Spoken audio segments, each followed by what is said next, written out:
What's going on, y'all? Welcome back to Going for Two. It is the morning after the Final Four with Duke and Houston's game. As you see, I still got I put the jersey back on. I obviously took it off last night. But I wanted to have the jersey on so that y'all know that this video is coming from the heart. It's coming from the heart more than it is my mind. I just gotta talk this out. I gotta talk out how I'm feeling right now. Before I dive into everything, dive into my emotions, dive into my thought process behind this collapse by the Duke Blue Devils, hit that subscribe button. You know what I'm saying? Hit the subscribe button. We got a lot more stuff coming up. We also have the Women's National Championship today, along with a very big Sunday of NBA games that will have Western Conference playoff seeding implications. But last night, Duke Blue Devils lost 70-67 to the Houston Cougars. I would say it was a really good game, but it just sucks to be on the wrong side of it. Duke was up 14 points with 8 minutes to go. They were up 9 points with 2 minutes to go, and they were actually up 3 with 30 seconds and up 1 with 19 seconds to go in the game. I watched I watched the press conference with John Scheyer, Cooper Flag, and Conker Nipple, and John Scheyer said one thing that I would say is true. The Duke Blue Devils played for 39 minutes the way they wanted to play. They were in full control. They allowed the pacing of the game to really have them in control. Houston had to get up tough shot after tough shot.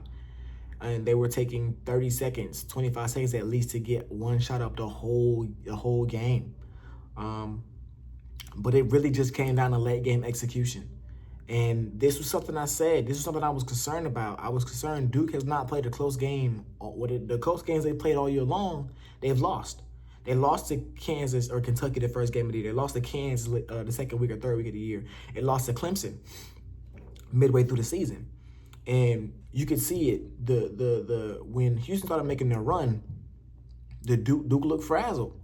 Duke looked rattled because they haven't been in a position where they've had to really be in a game where they didn't think they would win, where there was a chance they wouldn't win. And of course, the inbound situation.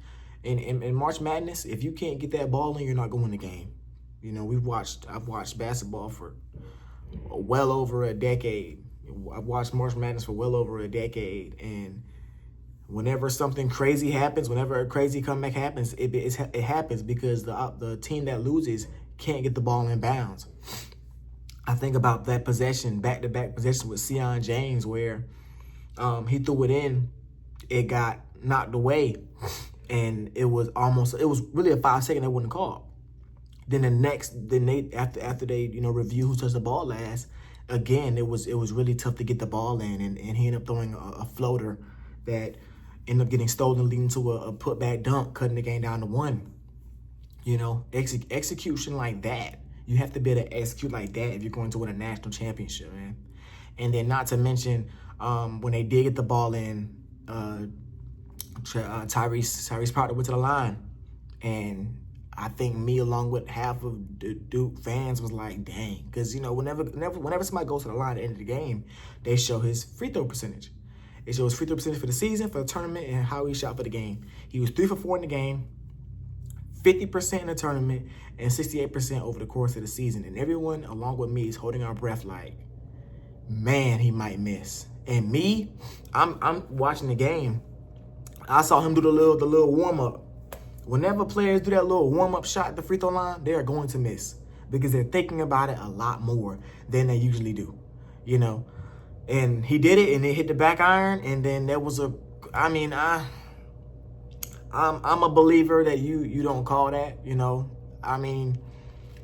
Yes, Coop reached over his back, but I don't know. The ball wasn't. I don't think he didn't jump over his back. He reached over him. They called a foul, and Jawan Roberts went to the line and knocked down the 2 free throws. I'm a believer. Let the guys play. I don't think you decide or send a team to a championship off of over a questionable. It can go either way over the back foul, but nevertheless, they hit the free throws, and Duke had the ball with 17, 18 seconds, and Gave the ball to Cooper Flag. He got to a fadeaway in front of the free throw line, and it was off.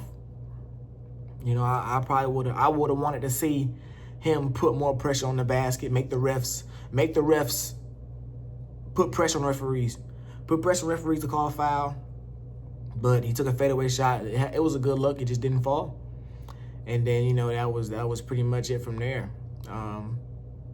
Couple things I want to talk about.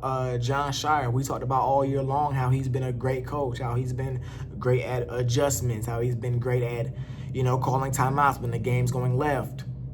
I think he dropped the ball on this one. I think he dropped the ball on this one simply because some guys should not have been out there to me. Maluach had his worst game of the season. He had 6 points, 4 fouls. I think he had 1 block and 0 rebounds. He had a negative 20 plus minus on the game, and he found himself in the game at the end of the game. Malik Brown had played extensive minutes last night and was playing great. He was playing great. I definitely would have wanted to see that experience in Malik Brown at the end of the game over Maluach, especially if Maluach isn't getting them alley-oops or them blocks, or he just wasn't having an impact on the game that you would want him to have, you know. Juwan Roberts was scoring on Maluach. Juwan Roberts wasn't scoring on Malik Brown. Another thing, Tyrese Proctor. I don't think this was a game where Tyrese Proctor should have been in the game. You know, I know he's been really good for us over the course of the tournament. He's the veteran of the team, but he just didn't have it today. 2 for 8 from the field, 0 for 4 from 3. Well, technically 0 for 3 from 3, 2 for 7 from the field. I'm not going to count that last heave at the end of the game on him. But Caleb Foster, when he came in the game in the first half, he played great. He played great and was a big part in Duke building the lead that should have been way bigger than it was at half. But he did a good job. You know, I mean, even in Duke's scoring drought, bringing in Isaiah Evans, who's been instant offense for us all season long. Let him see what he can do. You know, definitely the Sion James, having him take the ball out back-to-back times. You know, was just crazy to me. But you know, Duke they didn't close the game. I think Duke should have been up by 15 points at halftime. I feel like they let, and I'm gonna give credit to Houston. The shooters over there, they shoot that ball, man. They get a lot of threes up. They crash the boards and they kick it out to their shooters. And their shooters, you get more than one chance, they gonna knock it down. But Duke should have been up by a lot more than 6 points at halftime. And when they was up by 14 at the end, you know, I don't know. It just feels like, you know, that's you know, I'm gonna start talking about Duke. I'm talking about Houston. Houston, I gotta give credit to them, man. They fought to the very end. They kept playing and playing and playing and playing, and they kept just wearing down Duke, man, because Duke, they made 1 field goal over the last 10 minutes. That's insane. That's insane, you know, and that's just a credit to what Coach Kelvin Sampson and what them guys over there are building. And I think they got a legit chance to beat Florida, you know, with this defensive pressure. They're going to make it real tough for them guys to score over there. But, man, you know, as a Duke fan, it's like, if we can't win with this team, bro, if we couldn't win with this Duke team that was really good, I mean, this might be the deepest team Duke has ever had as far as just guys you can just throw at people, you know. If we couldn't win with this team, it's like, who can we win with? We got one of the best players we've ever had in a Duke uniform, surrounded by maybe the best supporting cast of best players ever had, and we lose. You know, so it's as a Duke fan, the morning after, it's like, what can we do to win? I'm not fully sold that the Boozer twins together are better than Cooper Flag. I'm not sold on that. You know, now granted, I'm probably gonna be back on here next year talking the same trash I was talking before we lost. Thinking, okay, this is our year. You know, that's just what comes with fanship. You know, but I really believe that this year was the year. We were blowing out everybody. We were dominating the tournament, and we were dominating Houston. But it came down to closing the game out, and we just could not get it done. You know, so we move on or whatever. But this one definitely hurts. This one definitely stings, man. Yeah.